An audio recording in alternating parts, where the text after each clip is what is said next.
So we are live now. So I am Dan the Waterman. We are on the Entrepreneur Boulevard show. Today we have a very, very, very special guest in Victor Antonio. Victor is a top sales leader. He's run companies that do $420 million a year and above. He just launched the Virtual Training Academy, which we'll talk about as well. He's an international motivational speaker, very sought after. He's spoken in front of millions and millions of people. So, Victor, why don't you go ahead and introduce yourself, sir? All right, this is Victor Antonio, author, speaker, sales trainer, and everything Dan just said. How's that? Keeping it short, brother. Keeping it short. I'm sorry. Hey, man, I love it. I love it. So the first thing we're going to talk about today is how sales has changed, because the reality is sales has changed very, very much so, I would say, in the last 5 to 10 years. Easy, yes. So let's talk about that a little bit. What are your thoughts on that? What do you think has changed? And where do you think people need to realize that it's changed? I mean, the one word, right? The internet. The internet changed everything. It changed the whole game. And so, Dan, I always say this in my presentations that, sales will always be known as pre-internet and post-internet.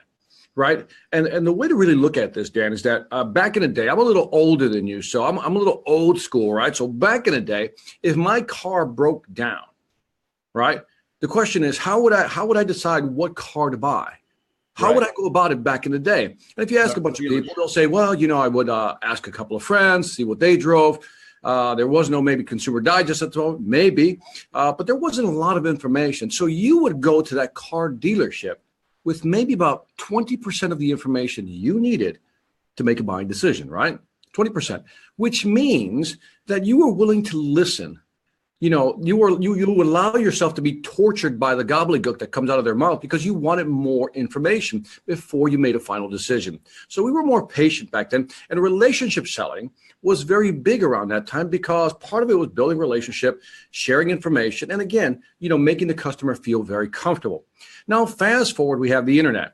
There was a study done by Google. I think the title of the article was ZMOT, right? Zero Moment of Truth. And in there, it talked about how people will search for 10 sources of information, 10, before contacting a vendor, supplier, or manufacturer. So that means that before they even contact you, they've already done some research. So let me ask you, Dan, if your car broke down today, what steps would you take to buy a new car? What would you go through mentally? Go through the machinations of that. What would you do? I would call friends. I would go on Google, go on Facebook, ask for recommendations. I would hit the internet just like everybody else does these days. Right. You would hit the internet. And then so you make broad decisions, new, used, right?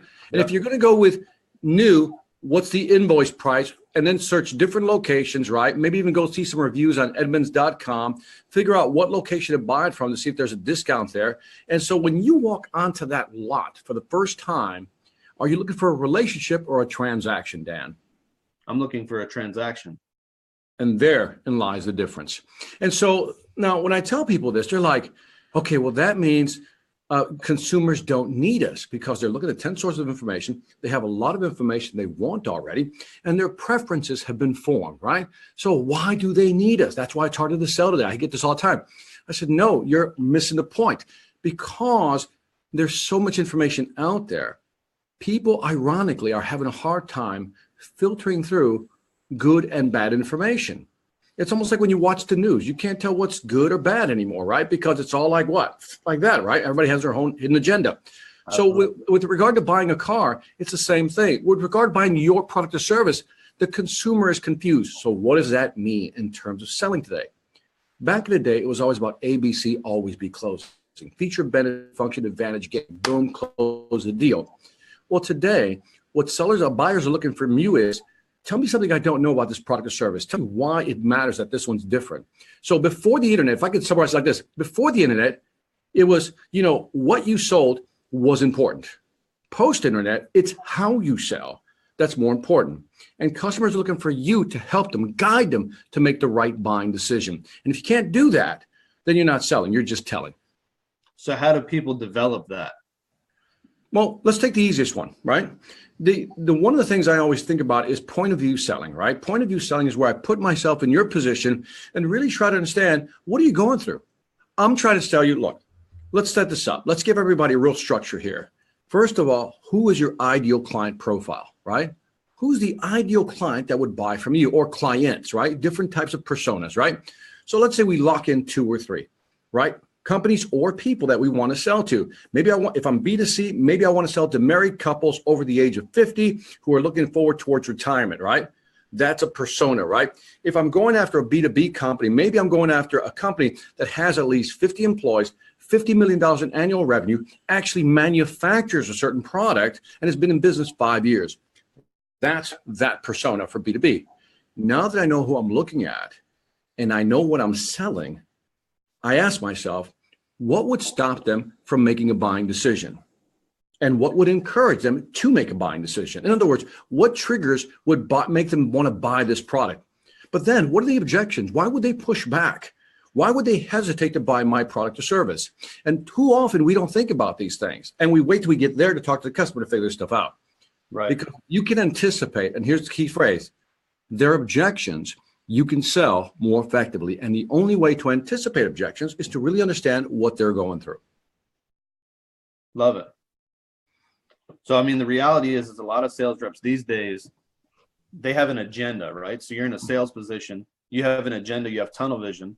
So Sure. They don't want outside influences. They don't want they don't want to put themselves in the consumer's shoes. They just want to have the way that they're selling. And Right. those people that sell like that, they're not doing well now. No, I think there's a website called CSO Insights. I think it's one of the better websites to go look at if you want sales information, CSO Insights.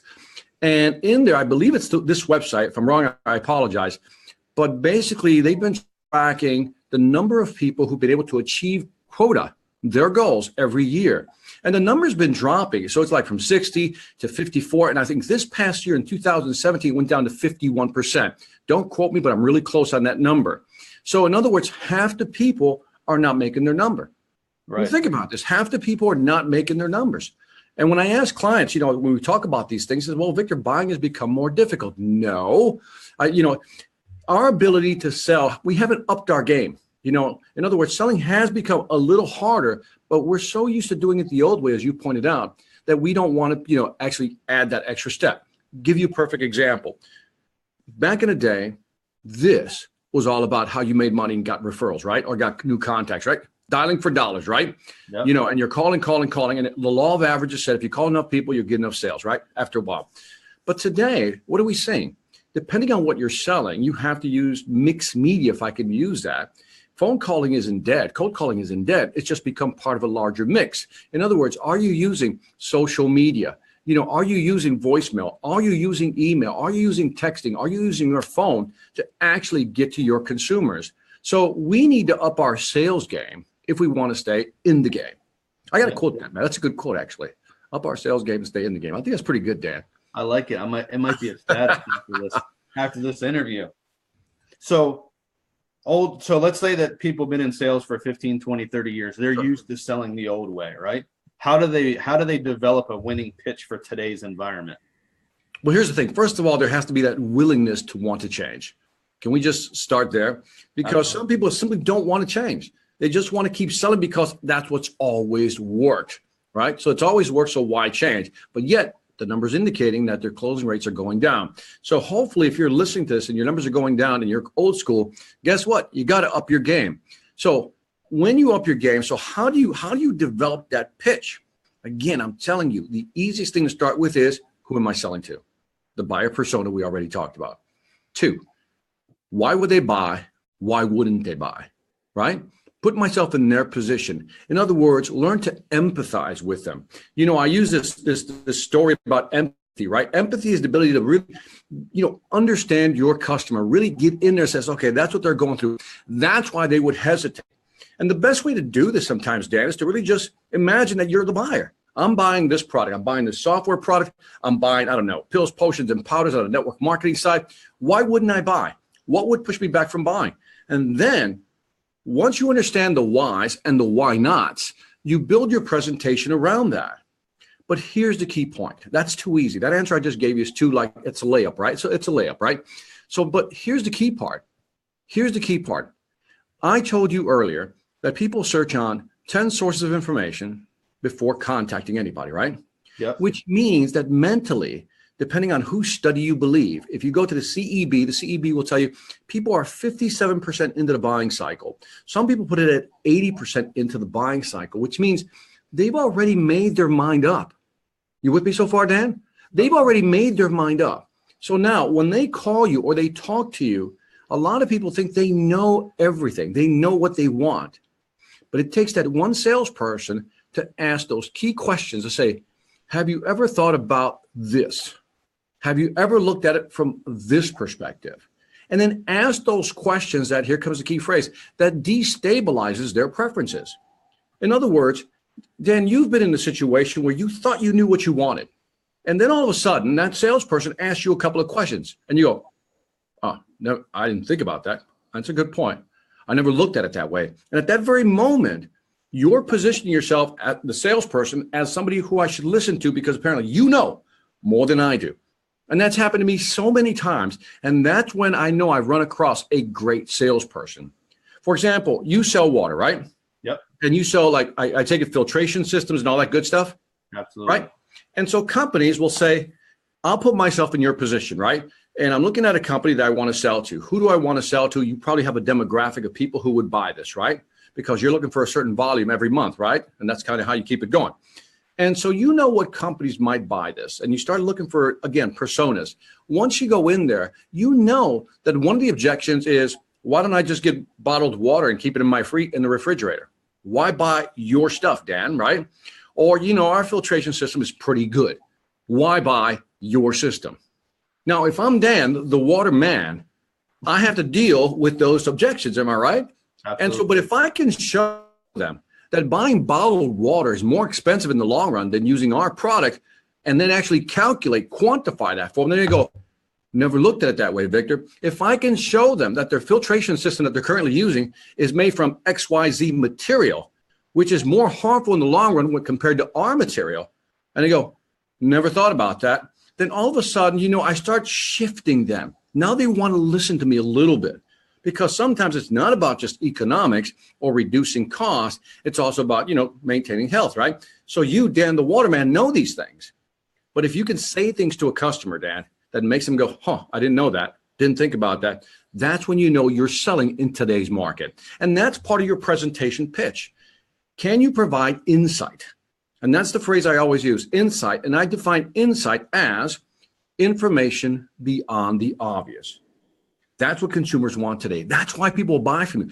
Give me information beyond the obvious. Make me go, And then that's when you're selling, Dad. That's part of the presentation. Most people don't have insight. They basically just have a pitch. Yep. It sounds like from my experience, because I'm in all kinds of houses, from millennials to baby boomers, right? The millennials these days, they know tons of information before I ever get to the point. Right. And so if you tell them what they already know, they're like, you know what I mean? They're just like dozing off on you. And that's where your challenge is, right? When you, for example, so let's break that up into two categories. Great example, Dan. Let's break this up into baby boomers, older generation, right? And millennials. Millennials obviously use the internet a lot, so they're going to have more information. So that means you have to provide them a better story with insight, right? Yep. But people who don't use the internet, let's call baby boomer, and I know I'm stereotyping them right now, but all of a sudden you're telling them things that they haven't even thought about. And that's an easier sale, if I can put it that way. It's definitely a different sale. It's a different sale. Thank you for the correction. It's a different sale. Because what I've realized is that, and this is the mindset between the baby boomers and the millennials, right? Mm-hmm. Baby boomers, they buy products that they feel they need to have, as millennials buy stuff they feel that they want to have. Correct. So they may not necessarily feel they need the product, but if they want it, they're going to buy it. Right. It's funny. They may want a product, but just because they want it doesn't mean they're going to buy it. Right. They have to feel that they need it. That's from my experience. No, I think I'm doing this because there's need, want, right? And our job is to get, everybody wants things, but until we force them to need it, that's when they trigger in and go, okay, I'll buy it. I see the value. And so when people are doing, think about your presentations, Dan. I mean, let me put you on the spot here for a second. What are some things you say in your presentation that people go, I didn't know that, never thought about it that way? Give me one item. A lot of people don't realize that there's more chlorine in tap water than there is in the pool water. So Right. I do a comparison. I'll show them how much chlorine's in the pool and then compare how much chlorine's in the tap water. And most of the time, there's 4 to 5 times more chlorine in the tap water than in the pool. All right, so let's take that further, Dan. I feel like I'm interviewing you now. So Hey, how do you tie that? So okay, so I got more chlorine in my water. So what, Dan? Give me. What do you got? So what's the first thing most people do when they get out of a pool? Take a shower. They take a shower, right? Yeah. Wow. Okay. But if I'm drinking this, so what? So I'm drinking a little bit of chlorine. A little chlorine in the body never hurts anybody. Would you intentionally drink pool water? Nope. How Nope. come? See, I'm pushing you, Dan, Yeah. because what I'm for is you to tie it to a benefit. So, okay, I get chlorine out of the water. So what? Right. What's it doing to me now that it's in the water? What's it doing to me? So now if chlorine is in your water, which is almost everywhere, right? And I'm drinking it. It dries your skin out, which Okay. a lot of people, I'm in Florida. So a Perfect. lot of people in Florida have eczema. They have dry, itchy skin. Why? Because of the chlorine in the water. Perfect. I mean, you see what you did there? So you tied to something like that maybe this is like an older couple sale, right? And you can ask, I said, by the way, have you noticed that your skin is drier? Yep. And you're basically eczema the whole bit. And a lot of it has to do with the amount of chlorine in the water. And they may go, just like I did right now, I go, never thought about that. Do you know what I mean? That's when you're like saying, here's the value of doing this beyond just better water. You know what I mean? And I think, like a millennial may not care about dry skin. Do you know what I mean? But older folks might. Right. And so I think here's where what I've seen too. The younger people care about dollars and cents. Well, they care about the benefits first, right? Then they care about how much it costs. Correct. The older generation cares about how much it costs and then the benefits. Right. And you know why? Because as they're getting older, their income earning potential is reduced. Right. So they're watching their pennies, right? And millennials, still got all their life ahead of them. That's like, we can make money. But understanding, let's get back to how do we create a pitch, is understanding those two mindsets. We then adjust our pitch accordingly. And that's why it's interesting to create, we're kind of doing a general persona here, baby boomers and millennials, but I think folks watching this will get the idea that once you know who you're selling to, you adjust your pitch accordingly and change, as you did, the benefits or the advantages based on who you're talking to. That's what the best salespeople do. And you have to figure that out very early in the pitch, because if you don't, you're going to be doing the wrong pitch for the wrong person. Well, I'm going to say you should do that before the pitch. In other words, if I should know who I'm visiting, right? Yep. If I'm calling somebody, I'm doing some type of pre-qualification over the phone, right? And I don't know who I'm talking to. How long have you lived in the house? How old is the house? These are questions I'd be asking, right? Because I want to know if they got old pipes, PVC pipes, whatever. How long do you plan to stay in the house? Blah, blah, blah, all these things. And I'm going to get age, and I'm going to have an idea based on where they're at of income level, right? And I'll know. All these things, again, this is where I think selling has changed also, is that you need more intel walking in the door because people don't want to be noodled to death with a bunch of questions. You know what I mean? And I think if you do it early on over the phone, you can get right to the pitch when you get to the house. Yep, we do it at the front door. There you go. Okay. So we're old school. We go door knocking. So you do the whole cloverleaf thing, door to door, next door, and just hit a whole neighborhood, and that's different, right? Yep. Right. That's you only have one choice then, right? But what you do know about that neighborhood is the income level of that neighborhood. For sure. Yeah, absolutely. And all you got to do is look at the driveway to figure out, how they're doing, type of thing. Do they have kids? Do they not have kids? So you have, in your case, you do have to figure it out relatively quickly. Oh, yeah. Within 30 seconds. I mean, as you're walking up to the door, you're figuring this stuff out. Where they're from, you look at their license plates. There's so many fact-finding little things that you can figure out walking up to a door. That you can build. By the way, I'm curious. Teach me something, Dan. What are some of the things you look for as you're walking as you're walking towards the house, and maybe even when they knock and open the door? What are some of the things that go through your mind? Everything I can possibly find. So I'll look at their license plate. I'll look to see if they have oil stains under their car. That tells me how much money they're bringing in, because if they have an oil stain, they probably can't afford to fix it because it's been there a while. I love that. But wait, why does the license plate matter? Well, not the license plate, but the frame around it. Like if they're Right. from like Ohio State University, for example. Right. Oh, so you're looking for some team affiliation stuff. Right. I Absolutely. love it. All right, so wait a minute. So we got, this is good stuff for me. I think this is fun stuff, man. So you're looking at the license plate, whatever that frame is, oil change. What else? If there's kids' toys in the yard, is the yard maintained? Right. I actually look for window tint on windows because down here it saves them money, and I know it costs thousands to do it. So I know they're buyers to in-home salespeople. Love it. Love it. So Solar panels on the roof. what was that? Solar panels on the roof. Wow. Hey, so out of curiosity, when you train salespeople, do you kind of go through this hit list of things to look for? Absolutely. Oh, that's great, man. I think that's fantastic, man. I love that. I love all these things. It's almost like, it's like having this awareness, before you do the pitch, right? And it's like you're assembling pieces of data.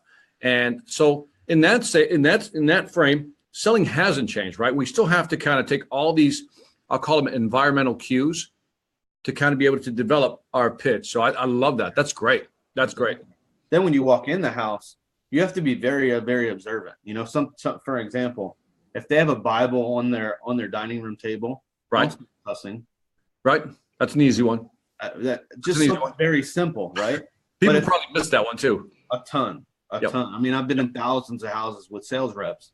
Right. It happens all the time where they just misread the situation and they lose the deal. They don't even realize why they lost the deal. Right.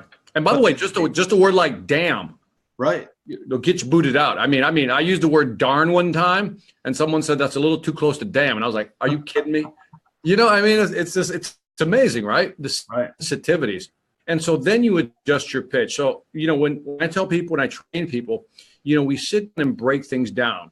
The old school stuff is look at their desk, look at the pictures on the wall, start having conversations with them about their kids, their family. And you know what? I don't think people want that anymore.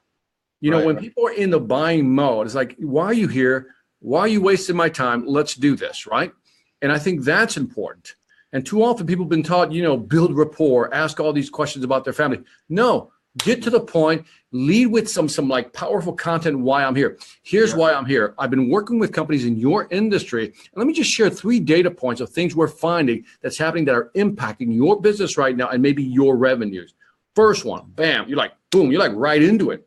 Yep. It's also respecting their time. And there will be time to build rapport. It's just not at the beginning. No. The thing is, I want a relationship after I've established I want to do business with you. I mean, you see how that's flipped? Yep. I want the relationship post facto, not at the front. And so it's a good point. I mean, and people don't think about it that way. Again, the old school are like, we'll go in there, ask a bunch of, open-ended questions, tell me more about that. Can you explain why? And again, if you ask too many of those, they're like, well, what is this? The Inquisition? And then am I on trial? Am I on trial? And then keep in mind that you're not the first person that's walked through that door. You're not the first salesperson. So, after like 3 or 4 times, they're like, okay, really? Are we going to do this all over again? It's like Groundhog Day. You keep waking up to this nightmare called questioning. And I don't think buyers want that today. No, not at all. Now, again, it depends on who you're in front of. Some people want that, right? But there's also a way to present it. Sometimes you do it at the beginning. Sometimes you just break it up into different. I mean, the reality is closing is conveying logic to overcome stupid excuses, right? Right. That's the good way of putting it. So you have to ask the right questions throughout your pitch in order to get the result you want. If you don't ask the right questions, you're not going to sell it. There you go. See, and you're saying something really important, Dan, and this is worth pausing for, is that, and again, something I say in my presentations, the average salesperson practices what to say. Right. But the superior salesperson practices what to ask. Yep. You know what I mean? Because by asking questions, insightful questions, you're able to not only control the conversation, but guide the conversation to, as I always say, a conclusion you've already predetermined, which is to buy my stuff. Yep. And people don't understand that the act of listening, I mean, actively listening, not passively waiting to respond, but actively listening. And then also maintaining this awareness of guiding the conversation is the real skill in selling. Because sometimes you get into too much personal information when you're asking open-ended questions. You're like, okay, now we're totally off road here, right? And sometimes it's hard to get back on road. What's that? Then you run out of time. Yeah, and it's almost like they're doing it just, to kill time, the buzzer beater, right? Just to run down the clock. And so some people get lost in, well, I was trying to build rapport. When I see people who are trying to build rapport like too much, it tells me they're afraid to, one, sell, two, close. That's why they keep talking, Dan. That's why they keep talking. Absolutely. I love that. Yeah. We have a sales meeting Friday morning, so I'm going to make sure I use that. Give it to them, Dan. Give it to them. So how do people become good at sales? That's a good question. I mean, they did this study, Sales Benchmark Index. You can see I like data, right? I like look up data points.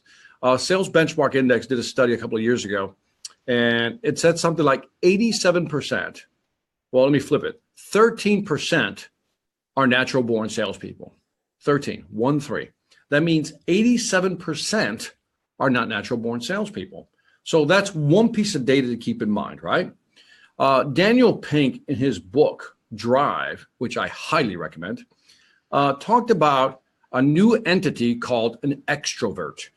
And not an extrovert. He said there's an introvert, right? There's somebody who's very introvert, right? And then there's an extrovert. And his new phrase was ambivert. It's an ambivert. And what they found out in the one study they did, I think it was Adam Grant who did the study, and it was put in the book. And it basically showed they tracked people who qualified as introverts in selling, and they tracked people who qualified as extroverts in selling. And what they found, it's almost like an even distribution curve, but right in the middle, the height, the maximum point where you make the most money per salesperson, were ambiverts. These are people who were somewhat introvert and somewhat extrovert. And I love that study. So I take those two things together. 13% are natural born. That means 87% aren't, right? 87% aren't, so they have to learn. But we have to break that preconceived notion that the best salespeople are those who can talk a lot. They're extroverted. The problem with extroversion is they don't listen, right? The problem with introverts is they don't engage either. That's why he came up with this thing called an ambivert. Love it. You got to be a combination of both. That's it. And you said something earlier that was really interesting too, is that throughout the sales presentation, right, the walk through the house or the sales process or the presentation, is you're constantly dropping questions, right, insightful questions, and you're also building rapport as you go along.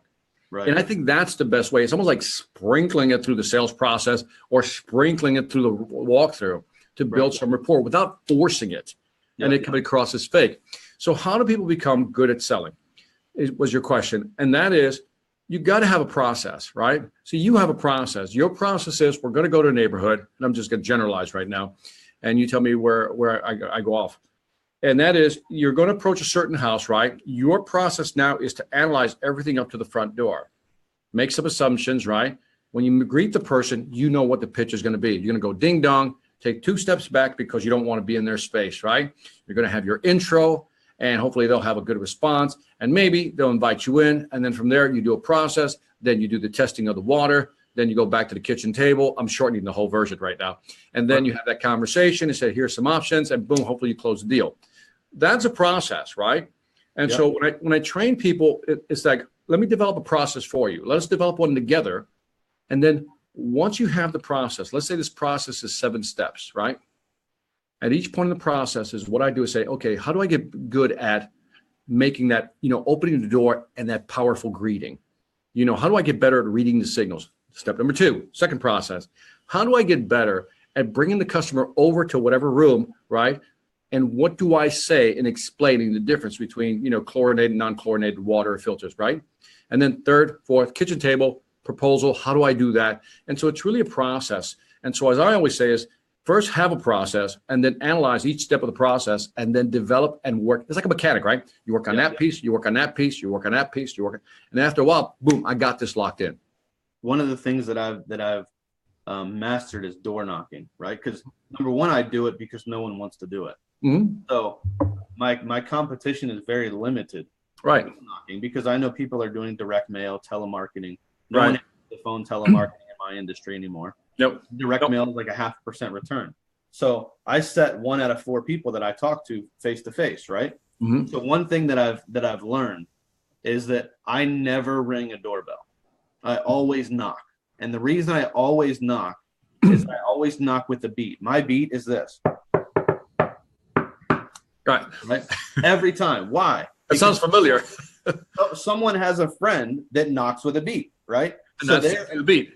immediately their guard comes down. They come to the door because getting them to answer the door, there's some psychology behind them even answering the door, let alone talking to you, right? Right.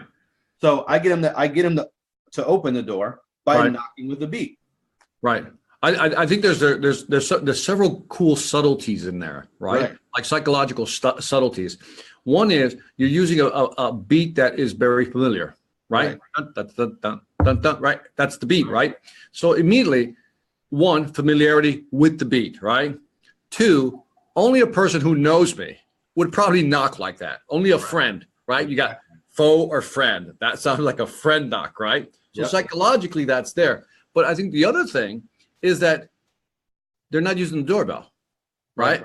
And that kind of like, it's almost like a pattern interrupt, right? Like, why didn't they use the doorbell? Because the doorbell says formal, and you're saying informal, right? And so I think that's a very interesting, point of view when you think about it that way. So there's some psychology behind that. Tons of psychology. Yeah. I mean, I teach my guys how to stand when they knock on the door. Like I never face the door 100% because I don't want them to have the preconceived notion that they know me.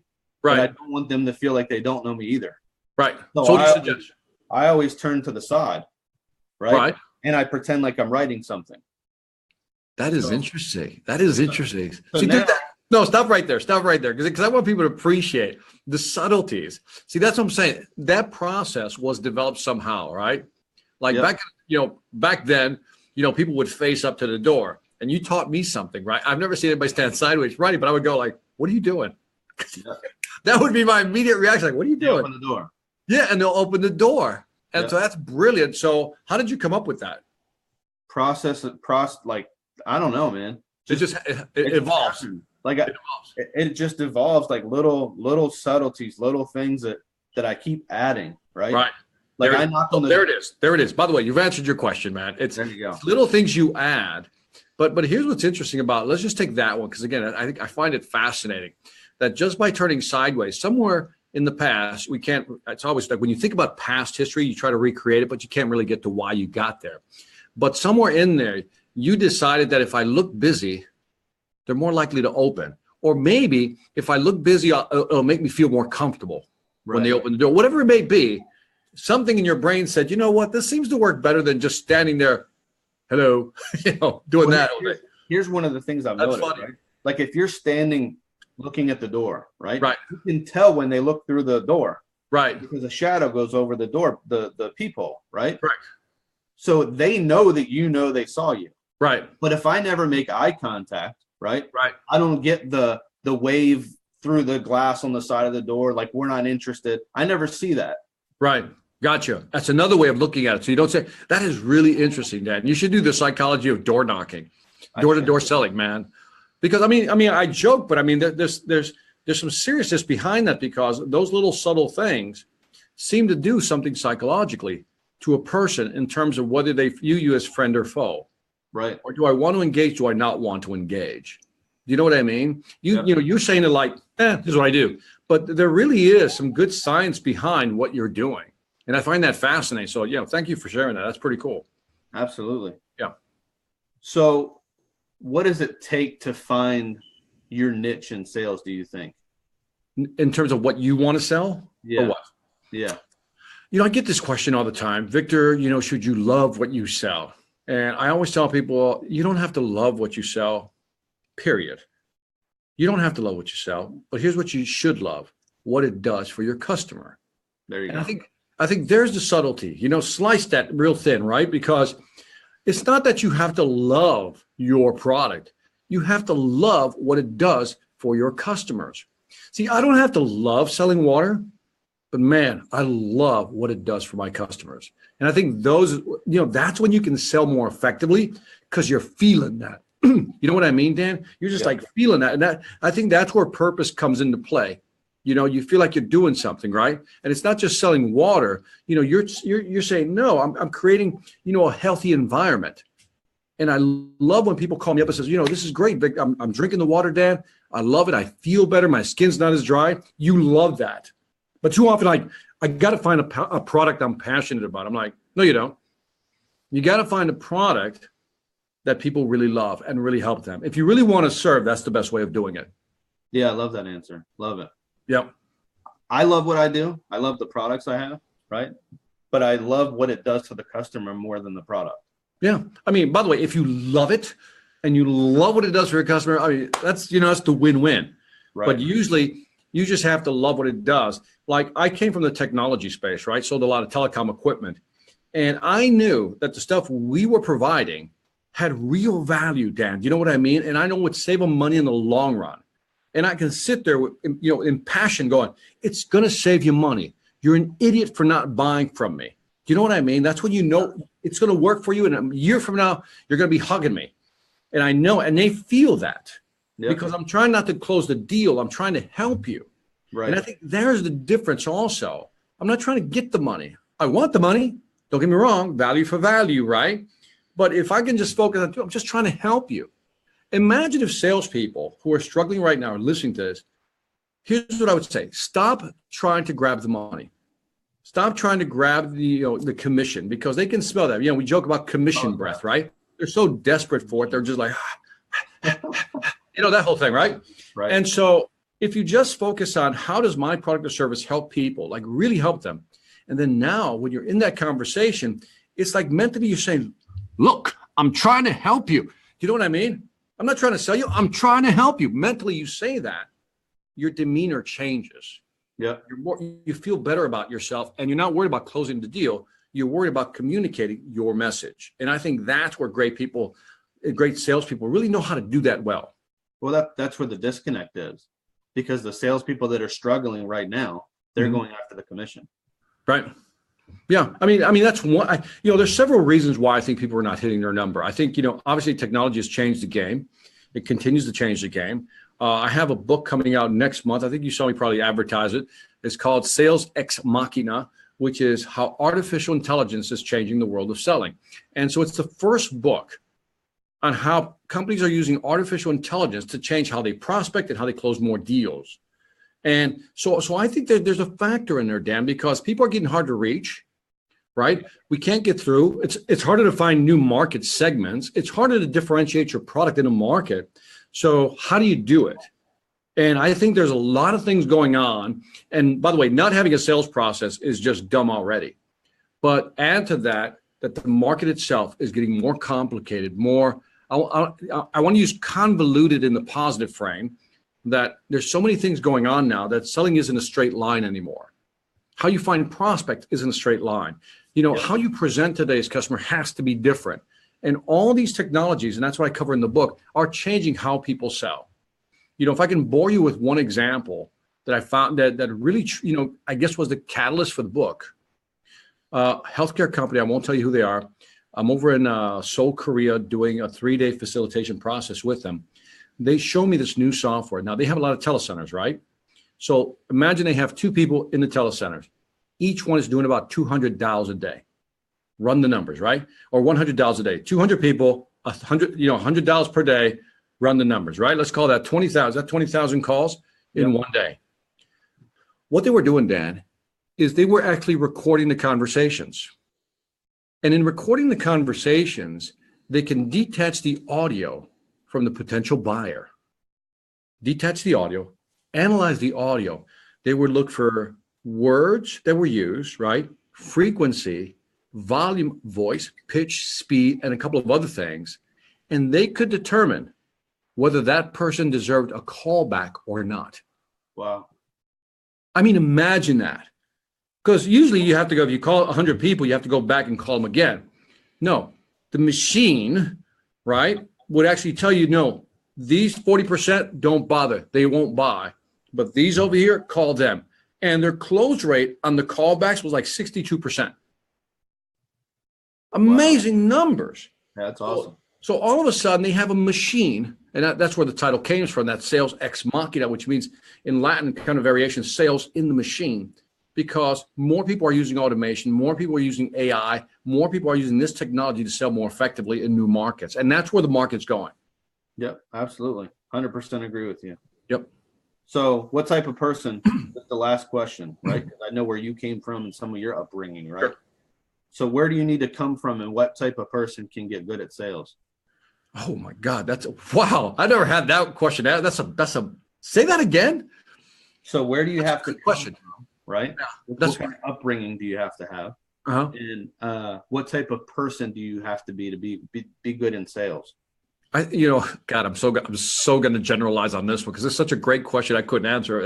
That's probably a book by itself. I think people who have faced adversity make great salespeople. There's that statement, adversity reveals character, right? Yeah. And I think, and I'm looking at it through my myopic lens of how I grew up. We weren't rich, and I'm being kind with that one. You know what I mean? It was the food stamps, the government cheese, powdered milk, stuff like that. We lived in the inner city of Chicago, gangs, drug violence, the whole bit. And so, it was very difficult for us to get anything new, right? I mean, I had so many hand-me-downs, something new was like a shiny new object. And I remember as I struggled through those neighborhoods, growing up, I wasn't the tough guy. So, I always try to tell people, like, I came from the hood, but I'm not the tough guy. I was just the skinny kid that would just kind of keep his head down, if you know what I mean, and try to blend so people wouldn't notice me, right? And I remember just a lot of adversity. It's hard to kind of summarize all the things. I mean, right now I'm playing all these movies in my head because of this question you just asked me. Right. And I'm thinking, yeah, I remember struggling that. I remember that didn't go well. That didn't go well. And so what happens is as you get older, I think you tap into that. You know what I mean? What's the worst that can happen? So they're going to say, no, so what? When you've been broke, you know what I mean? When you only had like $100 in your account at any given time, it's like nothing scares you after a while because that's the worst. So what's the worst that can happen? I'm going to go back to food stamps and government cheese and powdered milk. All right, well, I can deal with that. We've been there. So you're not afraid of that. So I think one of the characteristics is obviously, the ability to deal with adversity. I think there's the word, if you give me one word would be resilience. That would be my word. Resilient. The ability, it's kind of like to bounce back, right? It's like, dude, you took a punch in the face, like, oh, that hurt. Let's do this again, right? So, it was one of those things where it's just resilience, is that you keep coming back. And every time you come back, you shine it up a little bit. You adjust it a little bit. And it works in sales, right? When you get rejected, boom, that's a punch in the face. When you've been working that deal for a year and then you lose it, that's a huge punch in the face, right? That's like a bully stepping on you, right? And so in sales, it's no different. You got competitors. Some competitors are nice competitors. We call those our direct competitors. Some are bullies, right? They use their massive corporate weight to intimidate customers and say, buy from us or drop their price so low that nobody else can compete. So that's still there. So resiliency would be the one I would say, I think that's the word. If I can give you one like visual example that I give, and I've always loved this example, and that is one of my first internships out of college was working for Honeywell. I worked at what they call the Underseas Systems Division, where they develop torpedoes. So if you see The Hunt for Red October, Sean Connery, Alec Baldwin. So in there's a torpedo that the U.S. uses. Remember, it's U.S. submarines, Russian submarines. The torpedo that was used on it was called the Mark 46 torpedo. I worked on the next generation one, which had artificial intelligence, which is where I first tasted artificial intelligence. The way the torpedo works is that, if I can use my chapstick thing here, is that it comes at you, right? And when it gets close to an object, like this cup, it'll like ping, that sonar? Mm-hmm. It'll ping, it'll bend around it, analyze it, says, no, that's a school of fish. It'll break off the attack. And then it'll go after something else, says, that's a whale. Too small, right? Small in the submarine, that's a whale. It'll go after something else, it'll say, it's a rock formation, now it is. Eventually, it finds this, boom, target, right? So the torpedo system has something called artificial intelligence. And what it does, and here's the payoff for the story. And that is that when it goes after something for the first time, and it isn't what it wants, it updates its programming. So if it looks like that, like a school of fish, if it changes directions quickly, we don't want that. Whale, if it's small profile, we don't want that. If it's a rock formation, well, if it doesn't move, it can't be a sub. We don't want that. It begins to program itself to a point where after a while it finds its target. Isn't that selling? Absolutely. Isn't that success? Because what happens is we've all tried something for the first time and it didn't work out. The failures will say, I'm done. I'm an idiot. I can't do this. I suck at this. Right? The resilient people go, that didn't work out the way I wanted. I think I need to change it up a little bit. Or you know what I mean? Yeah. That to me is success simplified. Awesome. So the key word there is resilience. That's my word, man. Doesn't matter where you came from. You can come from the hood. You can come from the ghetto. You can come from wherever, right? If you're resilient, you can be successful. Yeah, I think it's resilience. And then if I can cheat and say, you got to have this positive attitude. You know what I mean? Because that's what pushes. By the way, embedded in the word resilience is this positive attitude, right? Yep. Because you keep coming back. You keep coming back. And I've met so many people. About 2 months ago, I was in a cab, Uber, and I ran into this guy. He had to be about 60. He's from Nigeria. Came here, the story, $30 in his pocket, owns 2 homes, 2 of his kids. One's a lawyer, one's a medical doctor. I said, why do you drive an Uber? He says, I'm bored. I love this country. I like driving around it. I don't want to sit at home collecting money. I want to make money. And I'm like, this dude's awesome. Do you know what I mean? It's like total mindset, man. Total mindset. Yeah, absolutely. Yeah. So again, for those people that are listening and the people that are catching the replay, because a lot of people will catch the replay of this later, right? It doesn't matter what your upbringing was. Doesn't matter where you came from. It matters where you're going, right? Your resilience and the positivity, like Victor said, inside of that resilience, that's what's going to make you successful. Yeah, see, you're kinder than me. Nobody cares about your pity party. Nobody cares. Yep. Nobody cares where you came from. Nobody cares how poor you were or how well you did or that this happened or that happened. Cry me a river type of thing. Get the violin out. You got to accept the fact that people don't care. Yep. They'll say they care. They'll listen to you. But at the end of the day, guess what? They have their own problems to deal with. So, if you want to sit there and go, oh my God, I'm poor, I'm this. I mean, I have friends, and I'll say this, and I'll probably get tortured for this one, is that, my family's, my family's originally from Puerto Rico, but I was born in the US. And so, early on the programming, and let me emphasize that early on, the programming in the hood was that success were for other people, not of this color. If you were right, that that you were going to have it easy, right?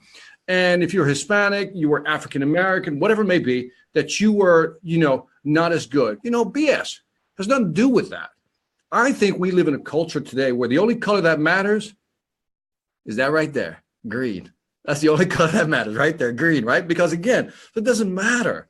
So I think we're like, in my mind, I think I personally love to transcend things.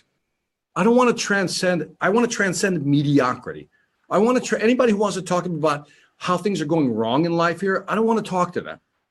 Is the economy going well? Well, it's going real well now. But again, the economy is always going to be the economy, whether it's up or down. The only thing you can control is what we do. Yeah. But if you sit there and say, yes, but I'm disenfranchised. The world's against me. Nobody has time to be against you. They're too busy trying to get theirs.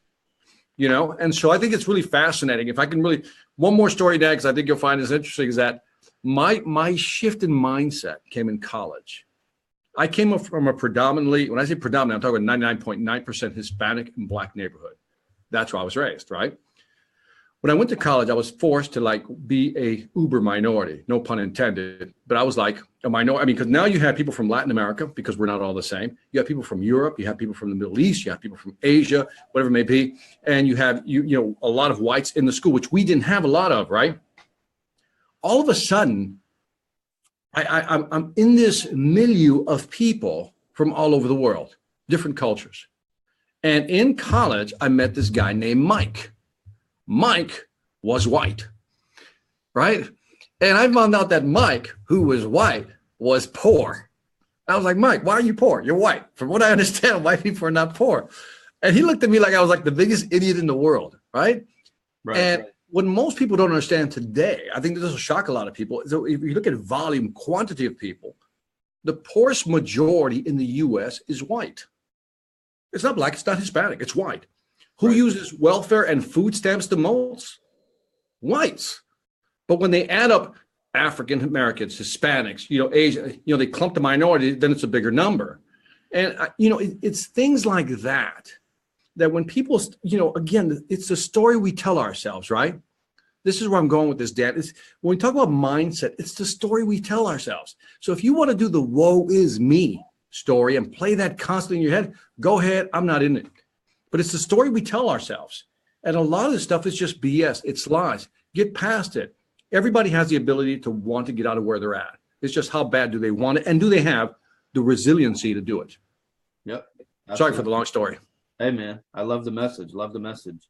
So last thing, let's talk about how people can reach you and the virtual sales academy you just launched.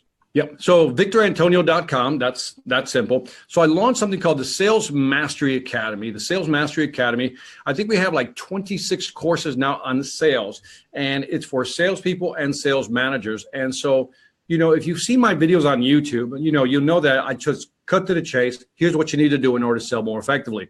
And I made it affordable. I think the prices are very affordable. They can go to the website and check it out. And so what I want is to give everybody my programs so they can actually learn how to sell more effectively. And I always tell people, I said, you're always selling, whether you're selling a product or service or selling yourself, you're always selling. And the ability to communicate, as you pointed out earlier, to be able to present in a certain way is something, it's a skill they don't teach us in school. It's something we need to develop. If you're looking for a job, guess what you're doing? You're selling. We're always selling. So victorantonio.com, Sales Mastery Academy. I think it's a great deal. So, there it is. Check it out. Awesome. I also put the link. I put the link in the description. Cool. Thank you. Thank you. You guys can go and do that too. And I'll make sure I put, let's see, victorantonio.com. So you can check out both those websites. If you have any questions, feel free to reach out to me. I'm Dan the Waterman. We're on Entrepreneur Boulevard. Victor, I really appreciate your time. Hey, man. Thank you for letting me be on the Boulevard, man. Appreciate it. Absolutely, man. Have a good one. You too. Thank you.